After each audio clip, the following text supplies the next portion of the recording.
How's it going, everyone? Welcome back to another episode of Inside Fnatic's Brush. I am still your host, Matt Scott. Thank you for joining me today as we're about to cover week 2 of Summer Split. Week 2 has been full of surprises, I have to say. It's as close as it gets, I think, for the final week that starts this weekend, and yeah, it's an exciting one. It's an exciting one. We have a clear separation so far of the top teams and the ones that are struggling a bit more. But yeah, we'll have a look at that in just a few seconds. We'll also talk about Fnatic's perfect week for the first time in this season, which is very nice to see, and a clear sign that things are on the up and coming. So we'll talk about that a bit later, and of course, as usual, we'll have our predictions to round up the podcast. So let's get right into it, guys, starting with the LEC regular top and flop teams of the week.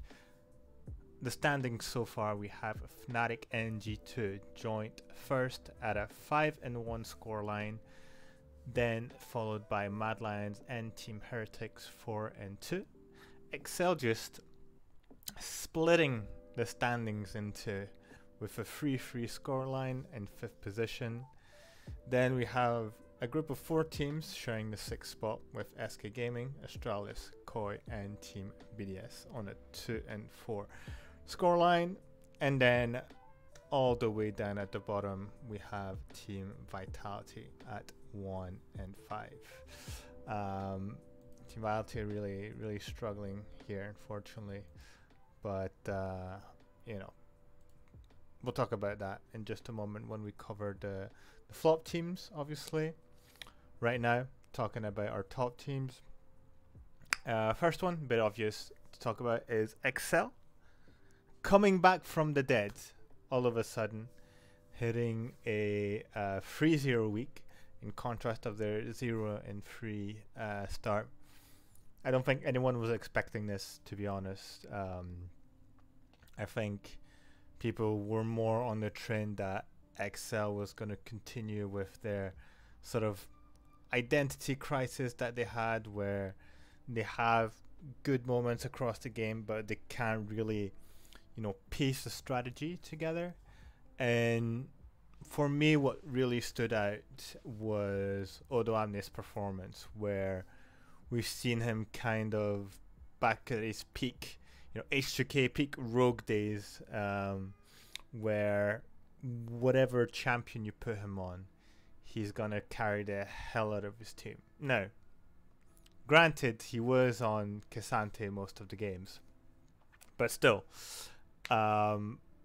it's still a very ADC focused meta. So while you have champions like Cassante who are definitely very strong, they're not necessarily the ones who are going to sort of 1v9 the game. You know, there's going to be more of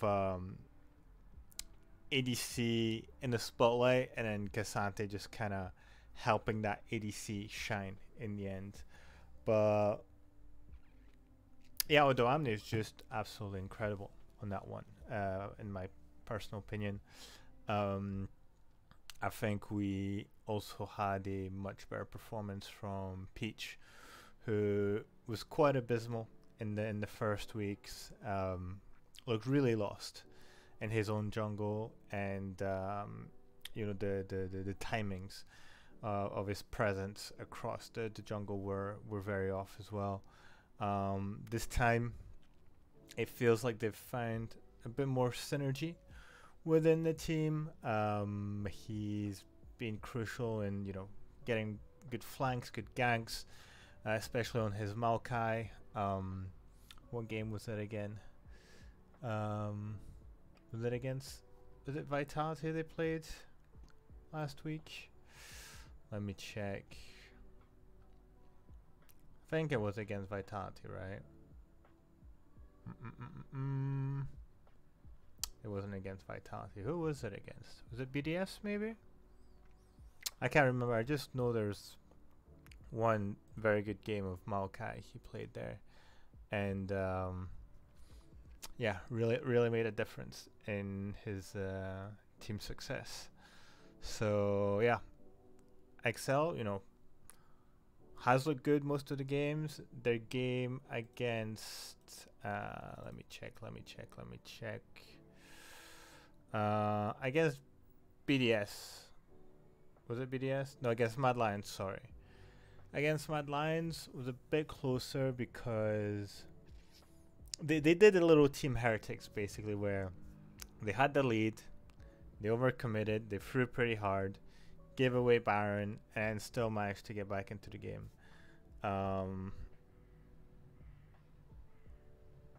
So, while they definitely look better than their first week, I think there's still a lot of things for them to work on, more consistency, and maybe have less of a situation of relying on Odoamne or Patrick. Actually, I'm a bit unfair on that one. Patrick also did have some very good games as well. Had a very good Draven game. So it's not all on Odoamne, but still, for me, I think Odoamne definitely stood out in Excel's performance and was a key piece in helping them, I'd say, renew a chance of securing group stage. With 3 wins, they usually say, well, the 5 win is the threshold to secure, right? So if you get 5 wins, you're sure to go into groups. So they're definitely closer than they were in week 1. But I do feel like the way the bottom half of the standings are going, 3 wins might be just enough for them to qualify, even if they don't get another win in week 3. If it doesn't secure them a group stage spot, sorry, I think it at least allows them to go into a tiebreaker to get group stage. So 3-0, they're sitting pretty well, to be honest, and with their schedule going into the last week, where they'll be facing G2, Astralis, and Vitality, they could be looking to just, grab 1 win out of those 3 games. Might be a bit difficult against G2, but, Vitality and, what did I say again? It was Astralis, right? Yeah.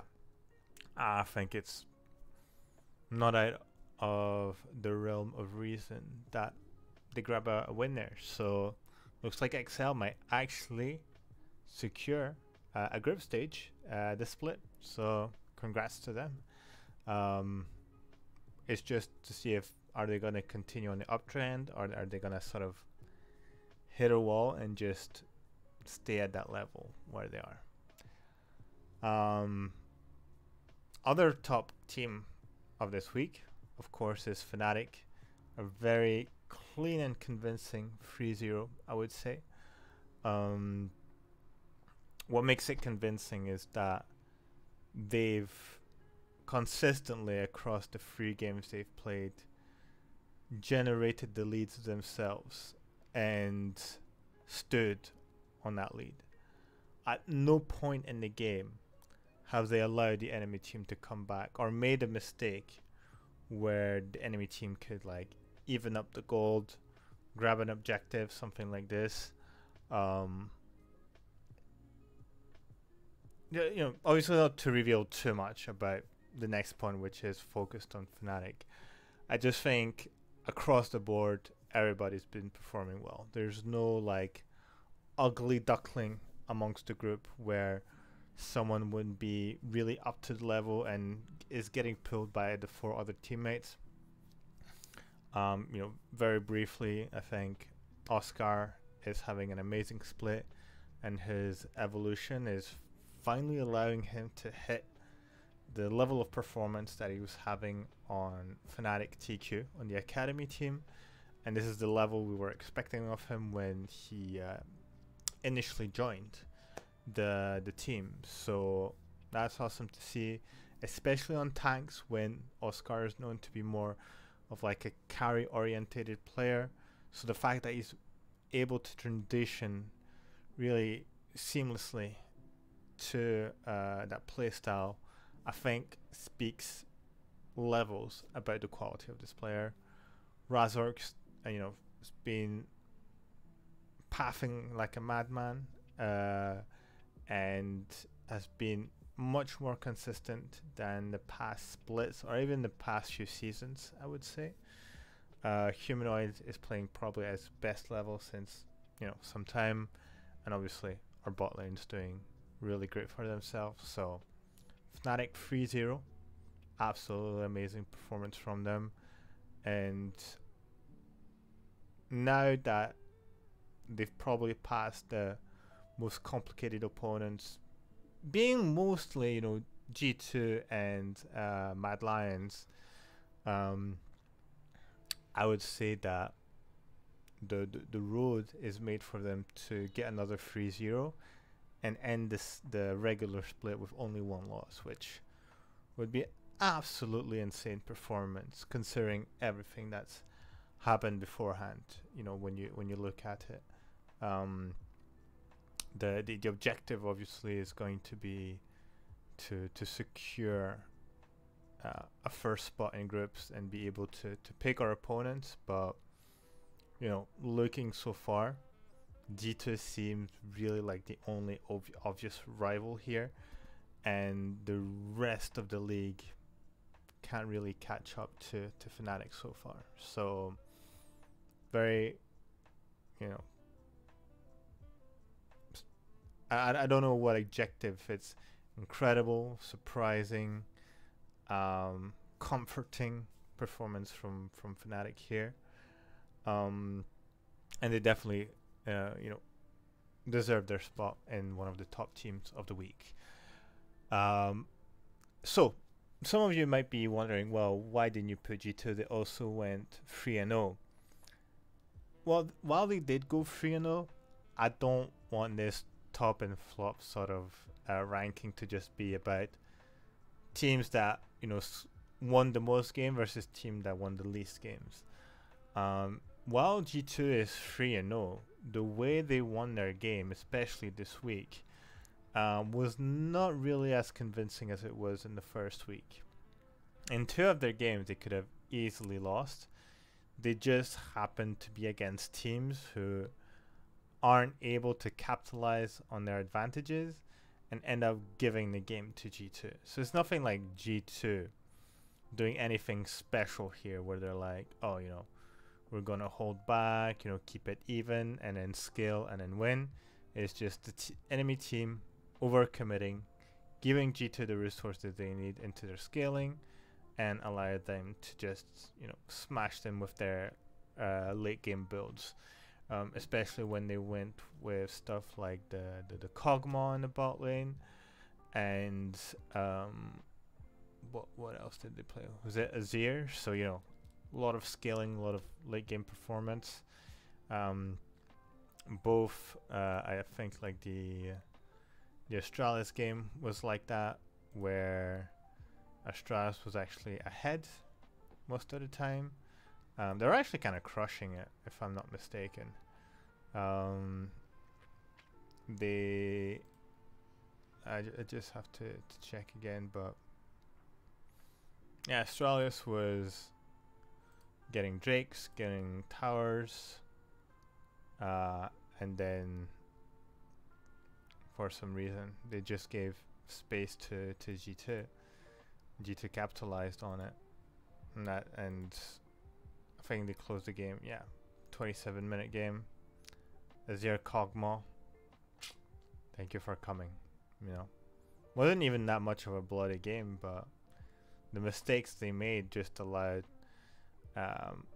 G2 to have better macro, and it was the same situation against as a SK, I believe.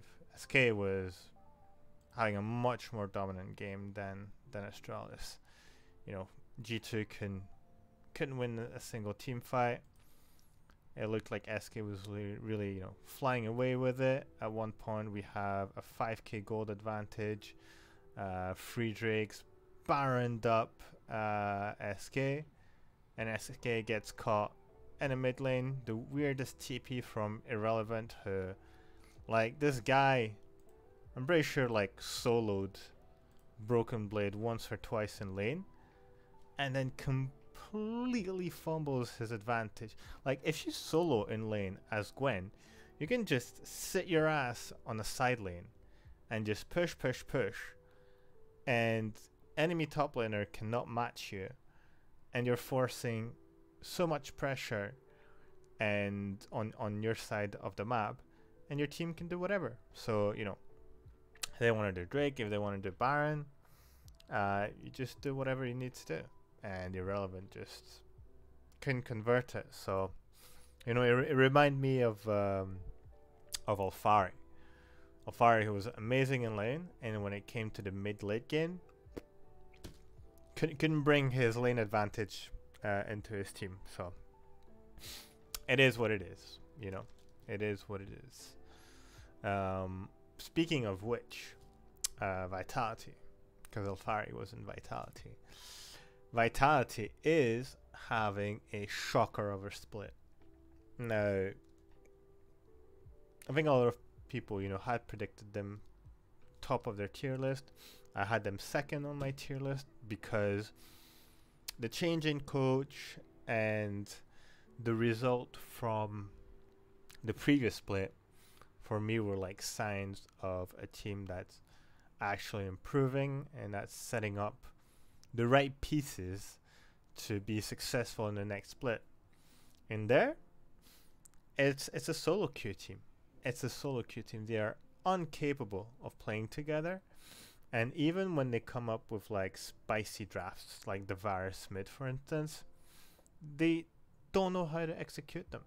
So there's no point in being cute if in the end, I don't know, you're not able to actually bring a strategy together.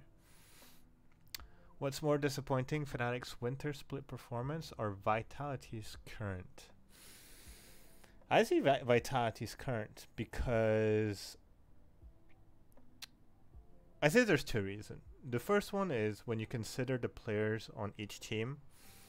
When Fnatic came into winter, there's a lot of questions surrounding our bot lane, right? Because Reckless was coming back from a bad season within K-Corp.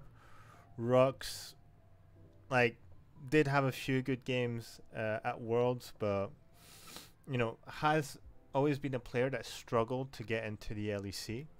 So it was like, what is actually that bot lane gonna do? Now, they did perform way lower than expected, but you have to consider that Vitality has, on paper, purely on paper, insane players. They have Upset, who's been considered one of the best ADCs in Europe for many seasons. They have Perks, who is a multi-title cross-region winner, MSI winner, and being considered one of the, you know, historically best mid laners in Europe because he has won so many titles. You have Kaiser, who's won with Mad Lions, who was considered a top support a few years ago, and who's been always touted as a very sort of cerebral kind of player, you know, very smart, able to sort of read the opponent really well. You know, list goes on. We talk about Bo. Bo was like this monster jungler coming in. He was gonna completely swipe Europe because, you know, he's that legendary LPL type jungler. You know, absolutely, there's no one's gonna match him. In the end, he's probably one of the worst jungler at the end of the season. And you have Photon, who's maybe the only human being left on this team who has been, I'd say, within the first two split consistently the best or top two top laners within that organization, and they're not able to perform. They're not able to perform. Now, with that said, there's massive history on super teams, whether it be in Europe, LCK, NA, anywhere that they don't win. They don't win. Super teams just don't win. And Vitality, for some reason, decided that it was time to create another super team, and even reinforce it when they kicked out Neon and put in Upset. And in the end, they were actually somewhat performing better with Neon than they were with Upset. So I think all in all, with all the resources that Vitality has put within their roster, there is, there's still a week, they can still make it out of groups, kinda. But if they go 0-3 here, and they basically reduce their potential of making it to Worlds with that roster, it's kind of done. Paris is in mayhem because Bo has been benched. Yeah, that's what's happening. That's why people are rioting in Paris. Is because of Bo. Speaking of which, actually, yeah, Douglas is gonna come in. So, while Douglas had a very good game yesterday against it was BDS's academy team, this guy is being thrown into the deep end. Like, imagine he's what? I think he's 17, something like this. He's like super young, and you're like, okay, dude, we've got 3 games to save our season. You're gonna be facing, I mean, I guess overall better teams, because what's Vitality's schedule? Koi, BDS, and Excel. So you're facing Koi, who's had ups and downs, but you're going against Marang, who's still sort of a very smart jungler, who's got like good pathing, I would say. You have BDS, who's gonna have Adam without his toothache. I guess maybe maybe there might be some post-surgery pain, but I think he'll be in better shape. And you're facing Excel, who's on an upward trend. So the mood within Excel is much better within Vitality, where like I don't know how they're managing this, but I know for a fact that historically, when things haven't gone well within Vitality, they've gone worse. I don't know if they have no way of managing sort of these crisis situations, but when you have guys like Upset, who you see him easily gets affected morally, have Perks as well. Like, when you have these really big heads within a team, and you bring in like a 17-year-old who's like, hi guys, what's up? How do we play the game? I don't think he's gonna come in and be like, oh, this is our strategy. It's gonna come. He's gonna see guys like Perks and Upset who have been in the LEC for years and years, and he's just gonna follow. I doubt this guy has some insane level of leadership where they're gonna say, okay guys, all you've been doing is not working out. Here's the strat, and you're all gonna follow what I'm gonna tell you. So yeah. To be fair, there have been super teams in LEC that have won. 2019 and 2020 Fnatic. 2019 G2.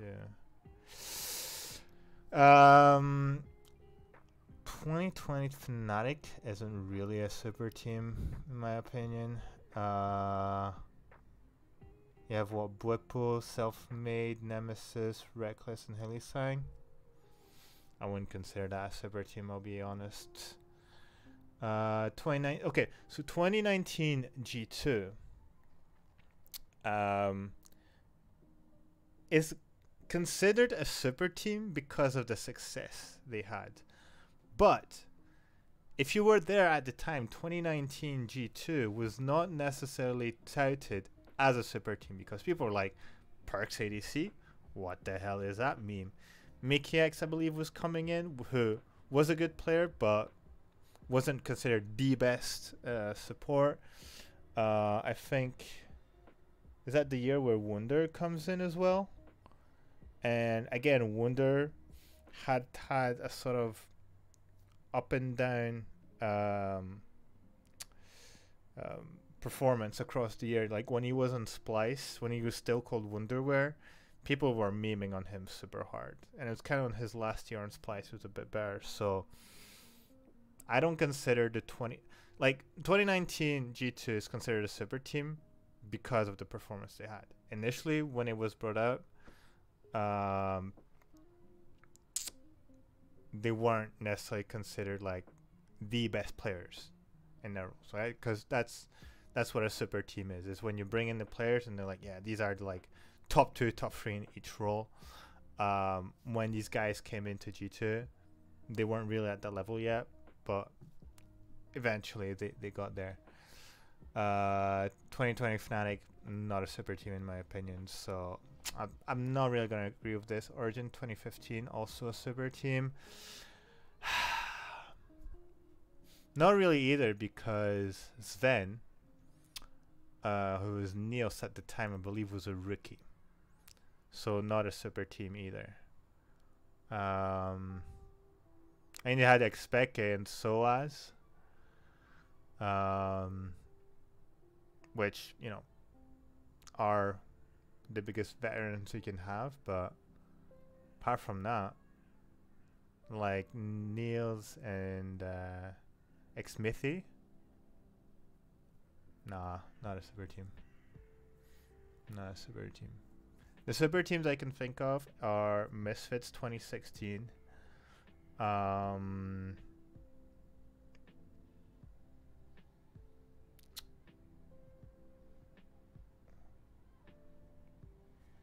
And I guess also the most recent ones we've had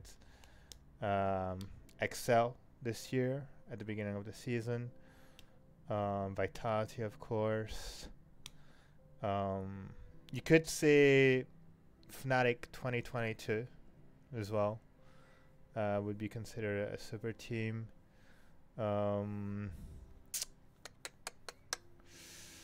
Yeah.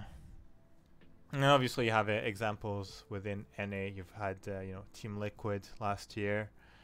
What else? What else? And I know there's like obvious super teams that I'm not thinking of right now. Did I say 2016 Misfits? No, 2019 Misfits. 2019 Misfits. 2019 Misfits. But yeah, that'll be my Team Liquid every year. That yeah, but they did perform well when he was with them. I have to check. I can't remember all. Because there was Pro Belter, right? I believe. Was he on Team Liquid? Damn. My memory is kind of failing me right now. But yeah. Just to move on very quickly with the flop teams. Mad Lions gone from their 3-0 streak to losing 2 games this week, and 1 against Fnatic, and you know, definitely got exposed for the reasons I was explaining last week, which were their abysmal early game, and you know, especially for the Fnatic game, that's exactly where they got exploited. You know, Razork played the early game very well, pushing for early ganks and allowing his team to snowball. And from there on out, if you're able to control that lead and not allow Mad Lions to come in, they have no ways to win the game. And you know, both games that they lost were kind of, you know, pound for pound the same scenario. You know, especially against Excel, happened the same way. Excel grab the kills in the early game, don't allow Mad Lions to come back in. They start snowballing a lead. They start getting, especially around the objective, they start grabbing the Drakes, and you know, Mad Lions just kind of fumble the bag until Excel actually kind of ends it, and it was just a back and forth of bad decisions, which, you know, for a team like Mad Lions is a bit surprising, to be honest, because you would expect them to be a bit more consistent when you have players like Ilyoya that are a bit more disciplined. But then you also have to consider people like Karzi and Heli Sanko are a bit more unhinged. So, you know, I don't know if there's something that's happening on these two sides of the map, but Mad Lions kind of got caught on their weaknesses, and I don't know if it's going to be a sim situation of Spring Split where this weakness is going to go on in best of ones, and when they finally get into the best of twos, potentially best of threes, potentially best of fives, is where they start fixing it and start playing much better. But yeah, for that account, they've you know kind of fumbled. They do have a better schedule going into the last week, but still, I think teams will have a better read on Mad Lions, and it might be, you know, a bit closer than their first week for them to get those wins. Concluding with Team Heretics. Team Heretics had, I would say, a questionable 3-0 first week where they weren't really in control of the games. They, at multiple times actually, made a bad play, got behind, and then eventually got back into the game. You know, Flathead playing rather well in the ADC-centric meta. It's kind of falling into his hands. This time, Team Heretics, not so lucky. Kind of got, I mean, a bit like Mad Lions, to be honest. Got a bit exposed here for their clear weaknesses.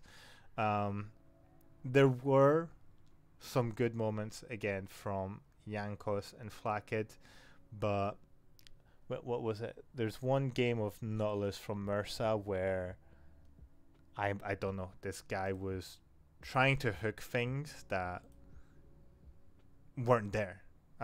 So I wouldn't say it's completely, you know, his fault, but definitely didn't help that he had some, you know, abysmal performances this week, and not even a Evi Casante could save them this time. So, you know, they're still very much in contention to make groups.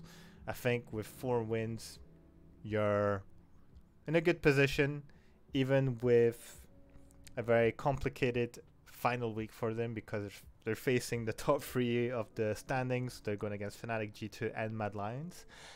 And so, you know,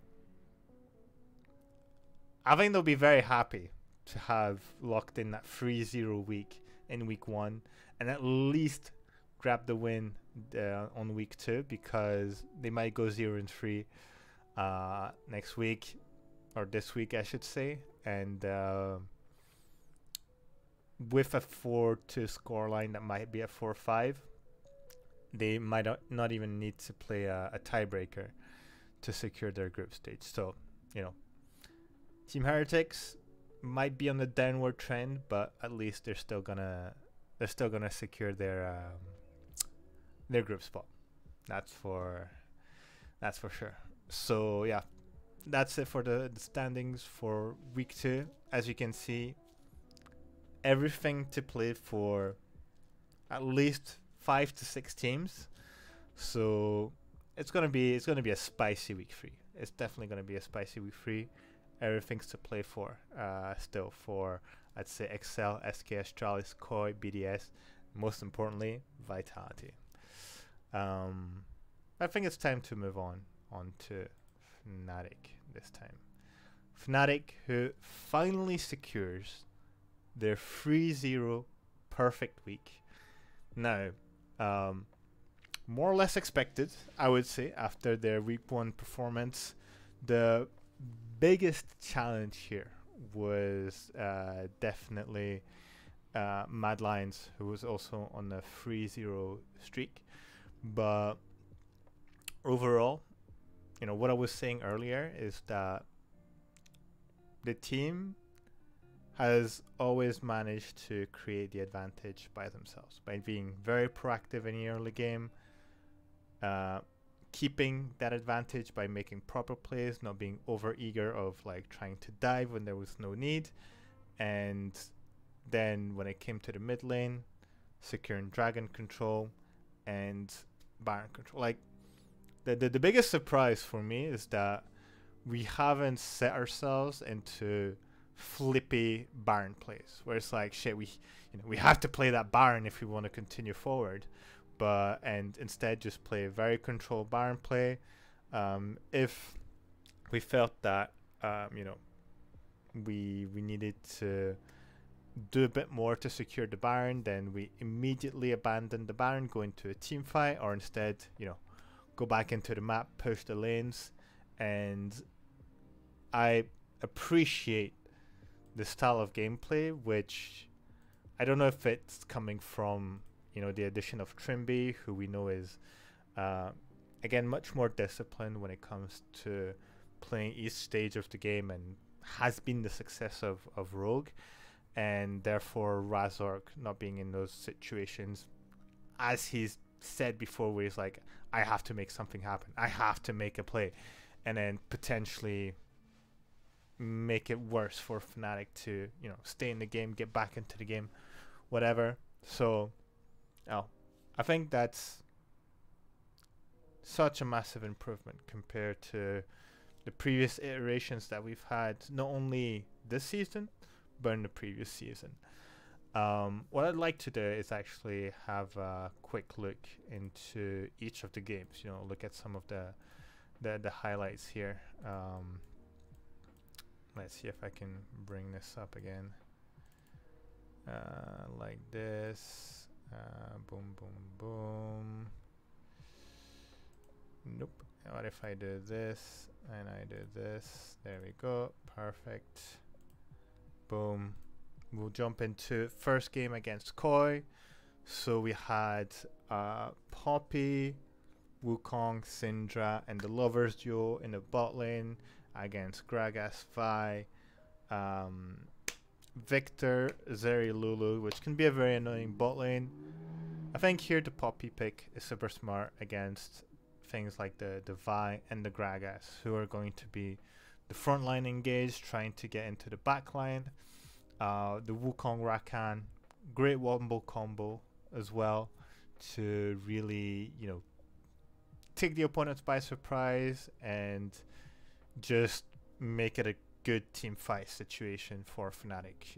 If you put on top of that the Xayah and the Syndra, who are just gonna burst damage the opposing team, it's gonna work super well. And this game was for the most part rather quiet, kind of posturing around the objectives, everyone playing their lane, nothing too crazy until let me find the spot. I know it's around 10 minutes where we play for the Herald.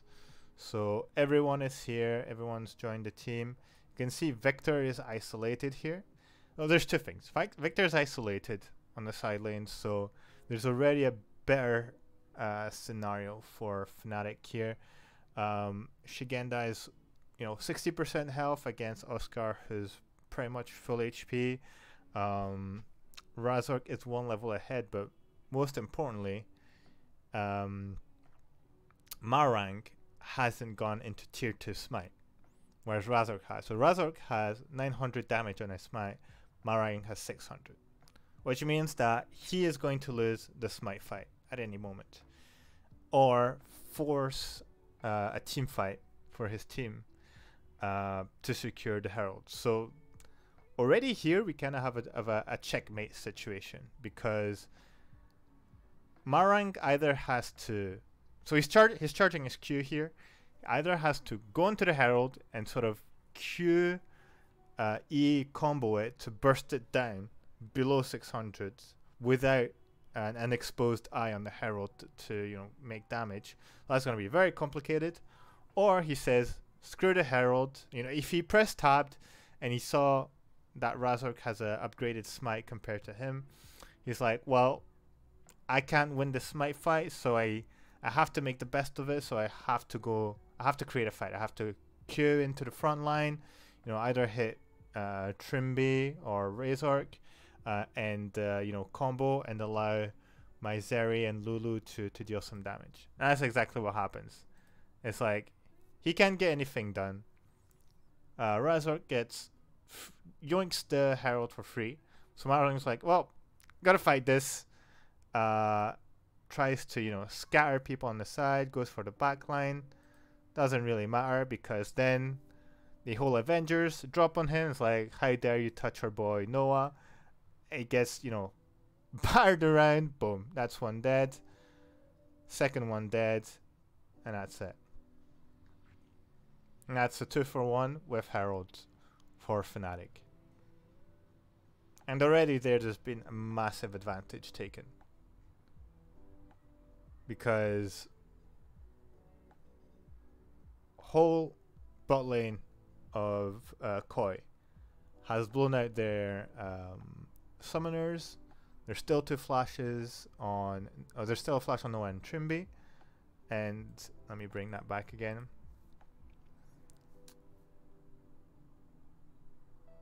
And Humanoid gets to keep his advantage, catches a kill. 20 CS advantage. Humanoid's living the life. And that's it. That's already a great moment from Fnatic to capitalize on this. The second moment comes not too far after.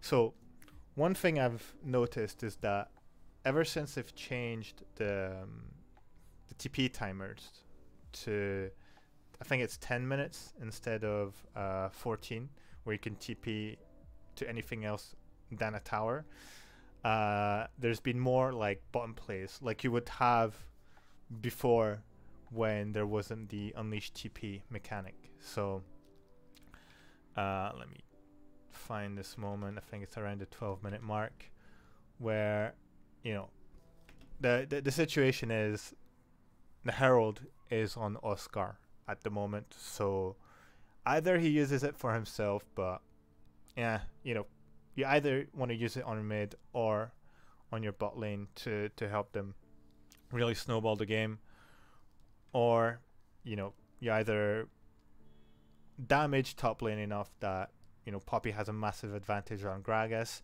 and it makes sense to use it so he can just, you know, push side lanes on his own and not be matched. Instead, Koi decides they want to fight this. Trimby charms up, knocks up. Again, the Avengers come in. Oscar, you know, very smart, decides to TP on the side here so he doesn't get interrupted by Gragas. Comp doesn't have enough damage and he gets gangbanged by everyone. Kill for Razork. Herald gets dropped here for Noah, so he gets plates. And at the same time, Humanoid recalled, goes to top lane so that, you know, Shigenda doesn't feed on plates, and Oscar goes straight to mid so that the same thing happens with Larson, and, you know, he doesn't go too crazy. And that's it. And that's already like 1k advantage at 12 minutes. Great stuff. We go forward a bit and it's already 3-10. You know what I'm saying? So when was it? This team fight happens here where the game's starting to be a bit more open. We're in the 15-minute. Humanoid reads Marang's positioning, so Marang gets caught here and everyone stumbles and collapses on them, which leads to a big team fight. TPs are getting drawn from everywhere. So they're very smart thing from Oscar to get into Marang range with the, I think it's not Keeper's Verdict. I think Keeper's Verdict is the ultimate. But with this, to prevent Marang from escaping and, you know, joining his team there, which gives him time to smash him, isolate him. So what it does, it completely forces Koi to split into two, because initially they were like, oh shit, we're getting collapsed on. Run away, run away, run away. Wait, Marang got caught. We gotta help him, we gotta help him. Problem is, Adrian has already used his ultimate, so he cannot save Marang, who's gonna get stomped on here. Boom. And then the wombo combo I was talking about. Spin, spin, spin from Razork. Charm knock up from Trimby, who knocks up Zeri and Lulu and goes onto Victor and Gragas to prevent them from doing anything. And this is where, what's his name? Trimby is like, bomb them all, bomb them all! And that's an ace. Ace at 16 minutes. How clean can you get? How clean can you get? 500 LEC kills for Razork. Perfect. And from that point onwards, you're looking at a, pretty much 5k advantage. Second Drake. Fnatic plays the game very well. I mean, there's not much else to say. Like, there's no mistake from Fnatic from that point onwards. The Baron is secured properly. Marang was in no position to steal. Humanoid is here, scattered the weak just in case. No issues. And they're like, you know what? It's fighting time. Let's go in. Razork, boom. Wombo combo once again. Bish, bash, bosh. Noah just... Noah kind of Noah kind of ends his ultimate, but it doesn't matter. He's so rich. He deals a lot of damage. Zeri starts to pop off. And that's something I've spotted. It's like, oh shit, Zeri's popping off. Oscar's kind of his own, and I think like his spells are on cooldown. So Noah's like, don't worry, flashes over the wall. I'll take care of Zeri. There's no Zeri gaming under my watch. And voila, that's it. Adrian might try to run away, but much faster here. Boom, boom, boom. Thank you for coming. That's pretty much it. The boys clean up the game. Another big team fight. 14-4, 10k gold difference at 28 minutes. Perfect, perfect, perfect. Perfectly managed. Like look at this stun. Great job from Humanoid. Played a very, very clean Syndra here. Really, really good. Boom, everyone gets chased. Jen, sorry man. But, nothing personal. But it is what it is. Now diving onto the Mad Lions game. Mad Lions game was a bit closer in the early game. We've had Cassante on Oscar, which, is always a great pick for him. Razork going on a bit more frontline pick with the Maokai. Interesting, what's her name? Orianna pick from Humanoid. We haven't seen a lot of Orianna this season. But, when it comes to control mage, Humanoid's probably the best when it comes to it. We get Melio traded for the cat Yumi. Yumi Ophelios, kind of a bit of a scary pairing. The Nico as well. But we all know what happens here. If you watch the game, and I'm going to jump right into that moment, is that... so there's two moments. There's the moment where Humanoid loses his flash here because he wanted to check on Razork's Raptors, because I think there was a gank attempt from Razork in the bot lane, so he wanted to see if Elyoya was, punishing this by taking the chickens. Huma kind of gets punished for it because of it, has to use flash, and it will cost him for a gank later on. But instead, what do we have? Oscar being Giga Chad and just going into Chasey, basically punishing him for... Okay, wait, I just want to go back a bit. Humanoid. So Chasey here hits the Q, which, basically puts him in range and forces him to take the fight here. Oscarian just punishes really well. Chasey kind of gets baited by the big third Q by Cassante, which is much larger than it looks like. And that's a great first blood from Oscar, on his own, where he's rather been, quiet. He's just held his lane for most of the games. But here, he's done a great job of securing an advantage for himself, plus the wave is pushing into him. So he's sitting comfortably. Niski abusing the sort of glitch from Nico to get vision. And here Razork paths super well, so I don't know if we can see this, but where is it? So Razork is sitting here. He's in the mid lane, secure Skull Crab, gets spotted on the ward, pushes in.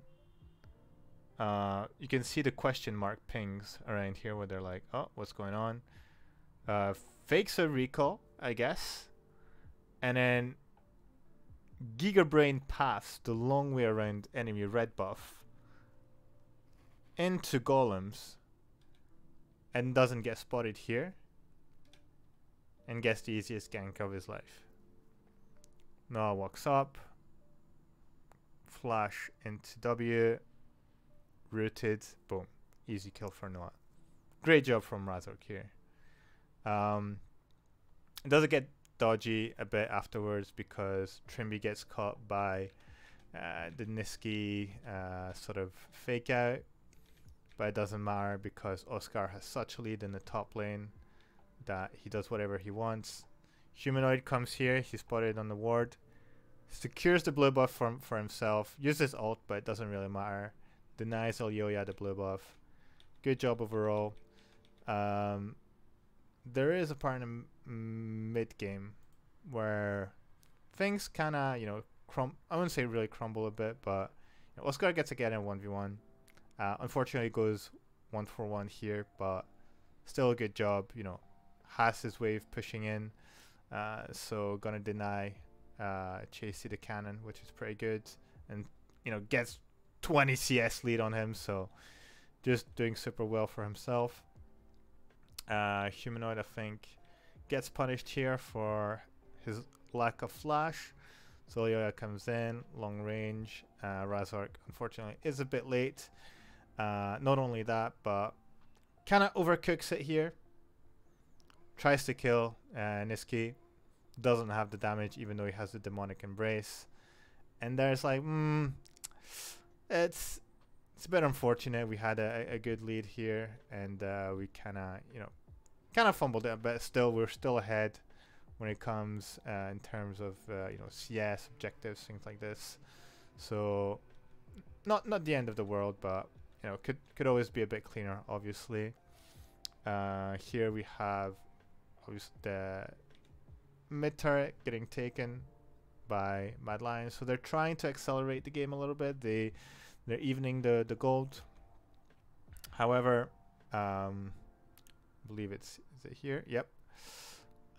When it comes to play for the third Drake of the game, we have our Lord and Savior Oscar coming in and just making this incredible play on his third Q, catches Karzi out of place and rumbles him completely. Does it again on the Niski. Incredible job. Incredible job. And that's shut down gold onto Noah, who's able to go even further, which is exactly what you want to see on that person right there. Look at this. Oscar just plays this to perfection. Sidesteps here, flash, WQs, boom, R's into the team. Great job. Great job from Oscar. Absolutely amazing performance from him. And when it comes to these type of leads for Fnatic, then as we go on forward,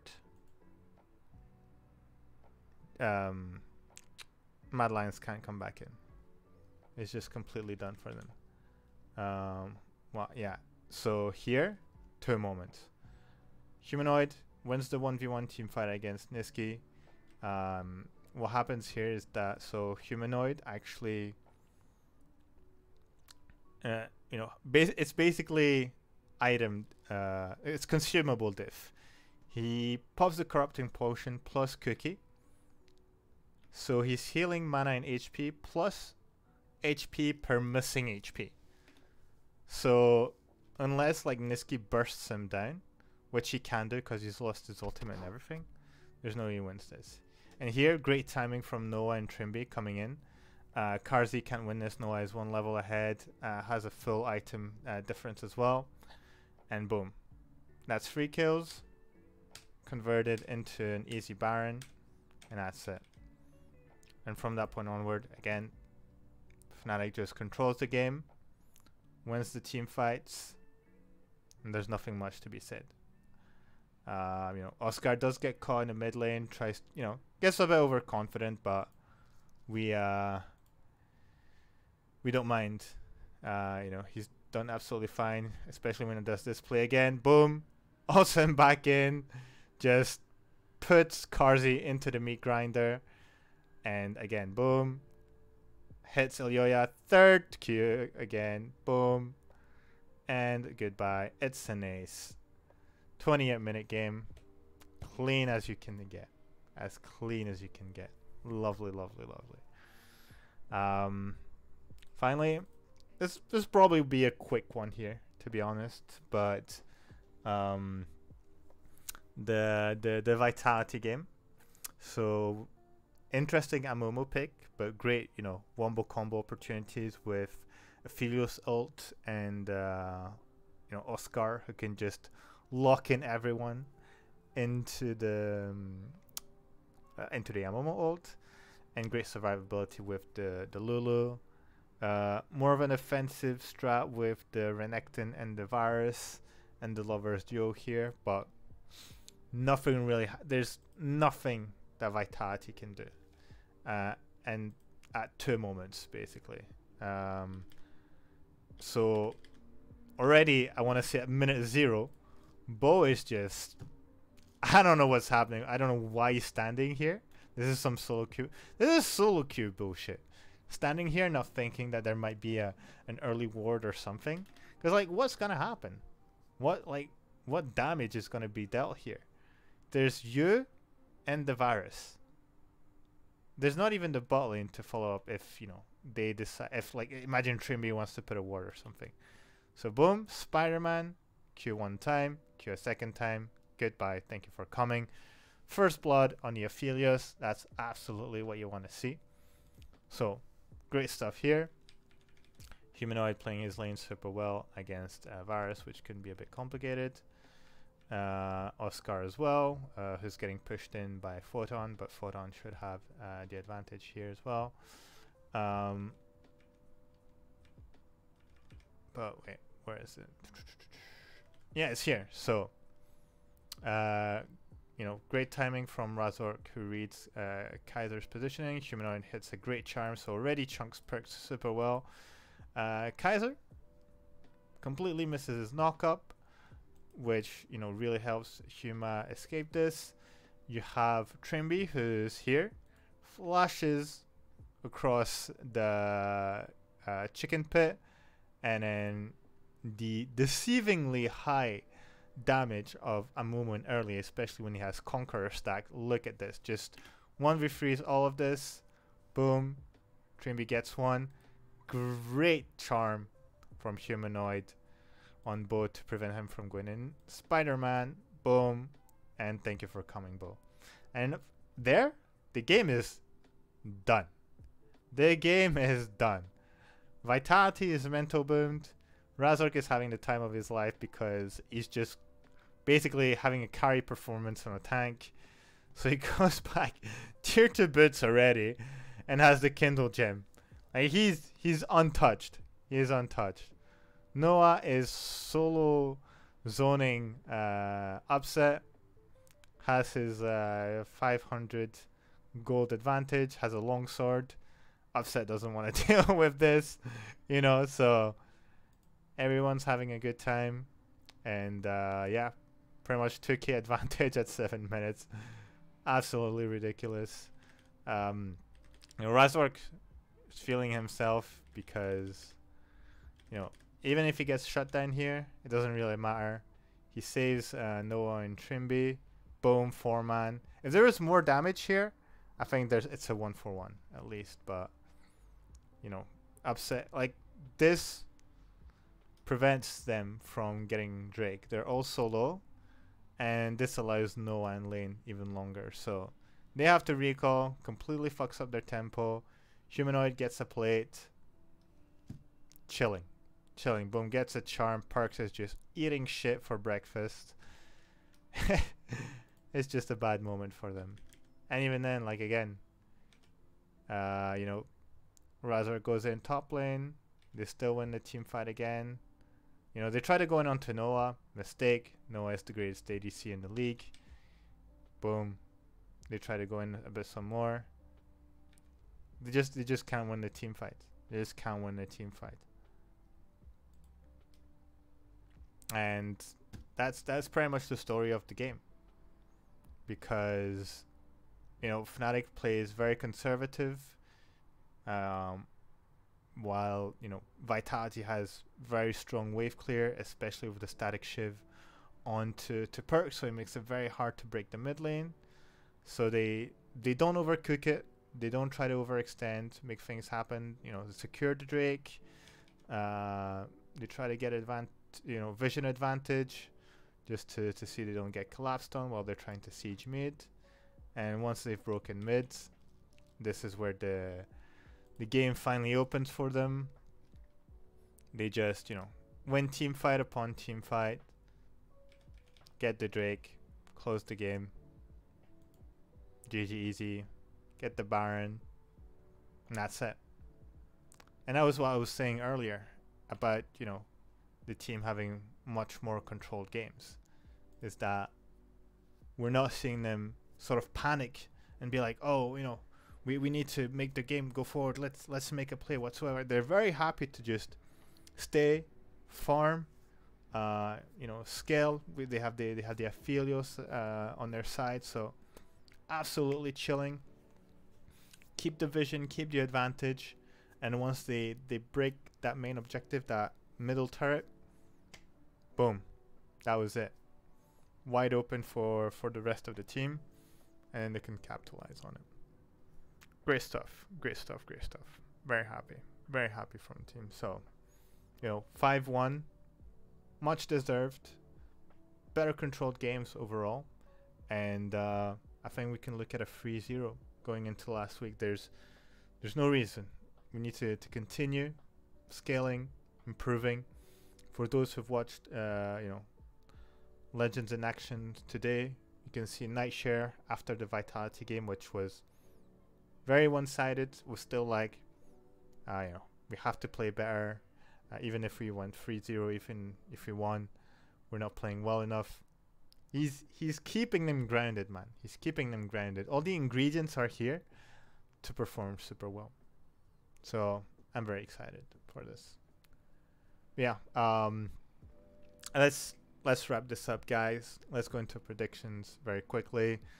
Scores are tied. You guys are kicking my ass this season, but whatever. Going into day one, Astralis SK, Astralis, Vitality, Koi, because Vitality is not it. Excel, G2, Fnatic, BDS, Fnatic, Mad versus Team Heretics, Mad Lions. Excel versus Astralis, we're going to go with Excel. G2 versus Koi, we have G2. Team Heretics versus Fnatic. Fnatic not being the last game of the day. Pretty nice. We have Fnatic. BDS versus Vitality. Should be a BDS win. SK versus Mad Lions. Mad Lions win. BDS versus Mad Lions. Might be a closer game, to be honest. Might be a closer game. Wouldn't be surprised if BDS wins this, but Mad Lions, I still think, are the better team. Are, you know, strong, solid third place. So would still giving it to them. Vitality, Excel.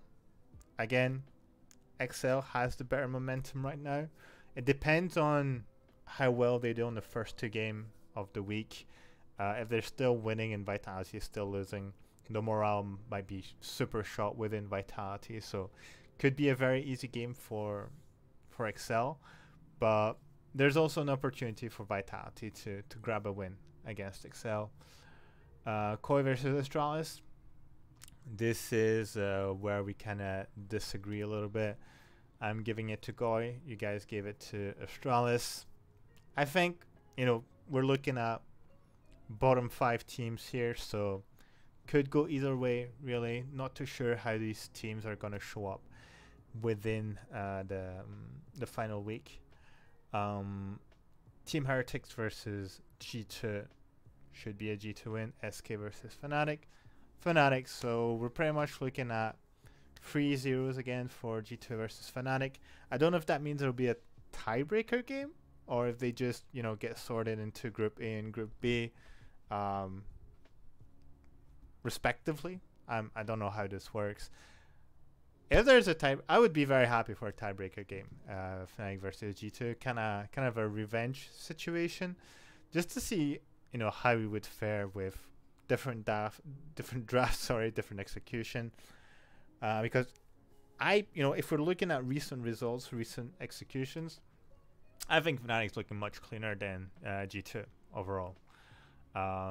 We haven't been in situations where we've really fallen far behind and had to sort of claw our way back in, or had to wait for the opposing team to make a mistake to capitalize on it. So, you know, I'd give us a slight advantage. Maybe I'm a bit biased, so, but you know, it is what it is. But yep, G2 Fnatic already locked in, so maybe they might try some different stuff.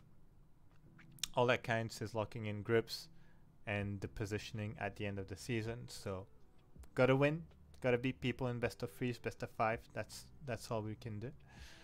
And yeah, if I were to say, you know, the two teams who are not gonna make it out, I'd say Vitality for sure, and probably SK. Vitality and SK, 10th and 9th respectively. That's gonna be my take on this. But guys, appreciate you watching again as usual. Appreciate the support. We're breaking records on YouTube, on Twitter. You guys are liking, you're leaving comments. I appreciate so much the people coming in chat today with your questions, your arguments. Love it. Love having those discussions with you guys. So, you know, don't hesitate to come in. This is what this podcast is made for, is to have a discussion about League of Legends, about the LEC, about Fnatic, and you know, see where we get with those conversations. As usual, if you like the content and you want to support it, make sure to watch it on Twitter, Matt Scott for personal, IFB podcast for the podcast. All the VODs are available on YouTube, so give it a follow if you want to catch up on previous episodes. And if you're more of a listener, I'm available on Spotify. Just search for Inside Fnatic's Brush and you will see all the content from this season. Guys, appreciate this weekend. I won't be available for tomorrow because I'll be touching some grass. So, you know, there won't be any live commentary, any funny memes, but I'll be back for Sunday and Monday to see how the boys are performing. And yeah, have some fun, guys. Take care, and I'll see you for group stage. Until then, always Fnatic. Bye bye bye.